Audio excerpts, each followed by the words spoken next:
السلام عليكم ورحمة الله وبركاته. عاملين ايه احلى اخوات؟ يا رب تكونوا بخير وصحة وعافية وسلامة، كل حبايبنا وكل اصدقائنا. طبعا بحب اعزي اخواتنا واشقائنا في المغرب وفي ليبيا، وكان في زلزال طبعا في العراق. ربنا يحمي طبعا الجميع ويرحم موتانا وموتى المسلمين، ويصبر اهاليهم يا رب. طبعا النهاردة هوريكم ازاي بنسيح الزبدة او السمنة البلدي عموما.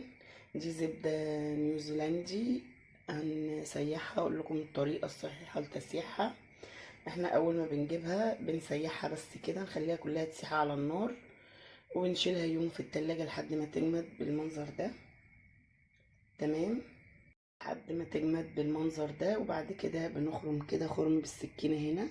بصوا انا خرمة هنا خرم هنا اهو بالسكينة، وبنزل كل اللبن طبعا اللي في السمنة او الزبدة، سواء زبدة بلدي او مش بلدي.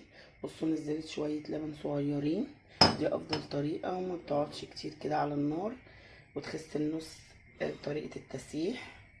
هنبدأ بقى نولع عليها. ده ليمون كده بعمله في نفس الوقت برضو كده بسلقه. كنت جايبة 3 كيلو ليمون قلت اعملهم. هنسيحها وهضيف عليها ان شاء الله بلدي، واوريكم ان شاء الله شكلها هيبقى جميل، طعمها تحفة زي البلدي بالظبط. بجد جميلة جميلة. اخواتي كانوا جايبينها وعجبتني وجبت منها، بجد تحفة وطعمها جميل جدا. بصوا دليل ان هي منزلتش لبن كتير. يلا حبايبي، اهي حبايب قلبي بصوا بتسيح خالص اهي.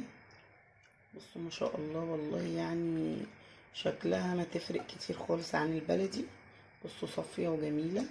طبعا خطوة ان احنا بنصفي اللبن اللي فيها وهي قبل ما تسيح. بصوا تحسوا ما فيهاش لبن خالص، رايقة. بصوا يعتبر ان هي كده يعني بتسيح نفسها بنفسها. طبعا هي لسه بتسيح، فيها حتت جامدة اهي، لسه طبعا بتسيح الكمية كلها. بجد طعمها عجبتني جدا.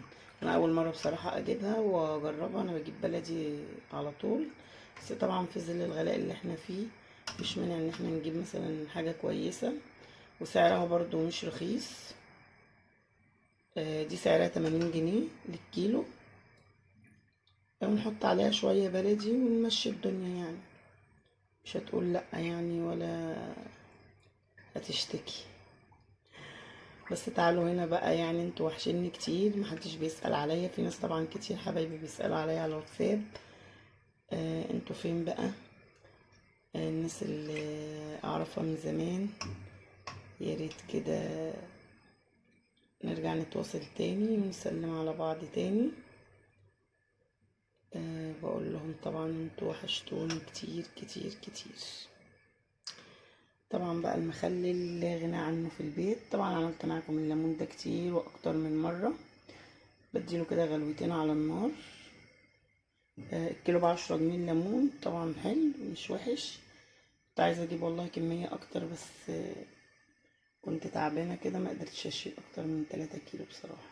طبعا شطفتهم حطيتهم في حلة كده بسلقهم، اديهم غلوتين 3 واطفي عليه واسيبه شوية في المية بتاعته، وبعد كده انشله واحط عليه مية ساقعة.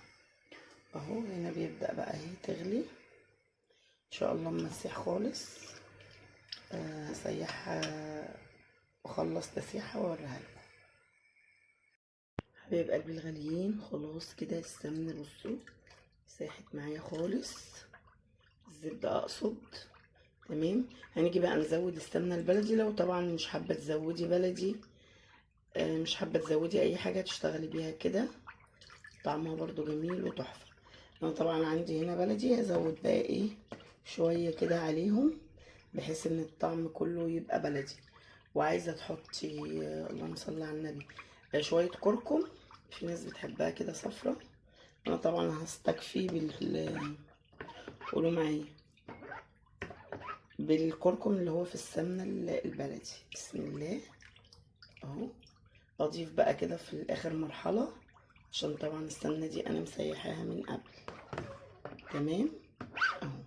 خدت كده حوالي شوية حلوين ضفتهم عليها. طبعا هسيحهم، هيسيحوا طبعا كلهم في قلب بعض. وهبدأ بقى احطها في براطيم ازاز طبعا. هي ساحت طبعا عشان دي كانت بتغلي. خلاص دي كده تمام. بجد جربوها، جميلة جدا جدا جدا. طبعا هتوفر معانا برضو يعني توفير كويس. زائد كده ان احنا ان شاء الله البلدي اللي احنا حاطينها ده كأنها كده هي بلدي كلها، ما شاء الله يعني عليها. الليمون اهو نشلته وحطيت عليه ميه ساقعه. مش بخلله طبعا بالميه بتاعته، والميه بتاعته دي زي ما انتوا فاهمين نضفي بقى بيها براد استانلس او الومنيوم او كاتل، اي كاتل حطي فيه الميه بتاعت الليمون دي واغليه كده يبقى تحفه. وهينضف بدون اي مجهود ولا تعب. معالق شوك نزليها كده في الميه الليمون دي واديهم غلوه مع شويه خل. المعلقه هتبقى زي الفل. طبعا ميه الليمون دي كنز، انا ما برميهاش، بحب بعبيها في ازازه وبشيلها عندي. اهي طبعا مش هعرف احطها طبعا في البرطمان وهي سخنه كده. انا طفيت كده خلاص عليها، بتهدى بقى خالص. معليش النار عليها اثناء التسييح علشان ما تشتش كده من تحت وتدي طبعا السمنه او الزبده بتاعتي طعم مش حلو. بنهدي عليها النار يعني تستوي براحتها. حتى تلاحظوا كده بصوا رايقه من تحت، مفيش يعني مش محروقه. بتطلع طبعا مرطه زيها زي السمنه البلدي، مفيش اختلاف. طبعا كده البلدي اللي انا حطيته اختلط بيه، واسيبها بقى تهدى وبعد كده اعبيها بقى في البراطين بتاعتي. يلا بحبكم في الله، ما تنسوناش في لايك وشير. احلى اخوات، مع السلامه في رعايه الله وحفظه.